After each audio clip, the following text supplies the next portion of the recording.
La dernière opération de renouvellement des organes de base du Rassemblement démocratique du peuple camerounais date de 2015. Pendant 6 ans, les responsables des cellules, des sous-sections, des sections ont eu des fortunes diverses au plan interne du fonctionnement du parti, mais aussi dans la quête des suffrages lors des différentes consultations électorales qui se sont déroulées entre-temps au Cameroun.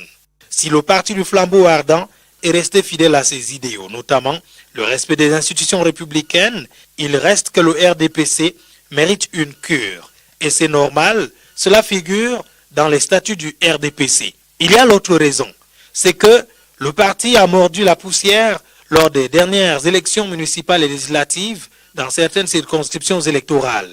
C'est le cas dans le Vouri-Est. Segundo, plusieurs responsables du parti ont brillé par l'indiscipline.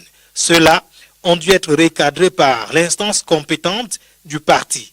L'autre raison, et non des moindres, c'est que le terrain politique connaît une mutation au Cameroun. Dans ce contexte, il faut faire une mue. Le secrétaire général du comité central du Rassemblement démocratique du peuple camerounais, Jean Kouété, en présidant l'ultime réunion, en prélude à l'opération de renouvellement des organes de base du RDPC, l'a fort opportunément rappelé. Le RDPC est appelé à ouvrir ses yeux pour compter sur les jeunes et les femmes dynamiques capables de s'adapter au monde changeant de la politique. L'autre objectif de cette opération, c'est d'avoir un RDPC prêt à toute éventualité. Il faudra de ce fait compter sur 3 critères, l'inclusion, le partage et le respect de la composante sociologique. On verra cela du 7 août au 30 septembre 2021. C'est bien un sénateur, l'honorable Grégoire Mbamba, qui donne un coup de tête à un militant dans un bureau d'enregistrement en vue d'un fichier consensuel pour le renouvellement des organes de base du RDPC dans la section de Kribi 2e. Ces partisans sans embâche administrent aussi des services corporels aux militants qui ne partagent pas leurs opinions.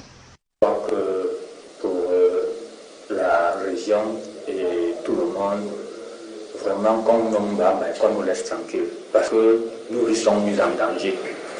Nous ne pouvons plus avancer. Ce n'est plus le RDPC de Paul Biya qu'on fait à Kribi. C'est le RDPC de Mbamba, de Famandongo et de tous les autres qui entourent. Parce que pour une opération d'inscription sur le sommet politique, nous sommes au 3e rejet. On est fatigué.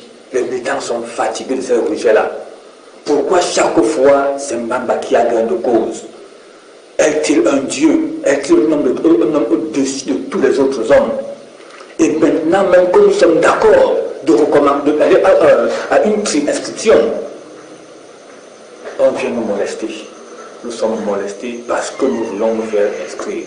Kribi 2e est resté la seule section au Cameroun qui résiste à rendre sa copie, tenue en haleine par l'honorable sénateur.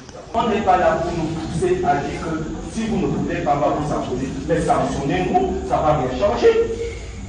Mais j'ai été à la commission de discipline du parti, moi je parlais au nom de mon président.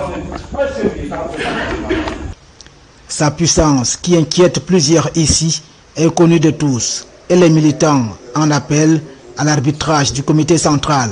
Il le crie sur tous les toits. Il dit qu'il est l'ami personnel de Jacques Famandongo, le régional, et que tant que lui n'a pas décidé, Jacques Famandongo ne va pas permettre que les élections se déroulent à Kribi 2e.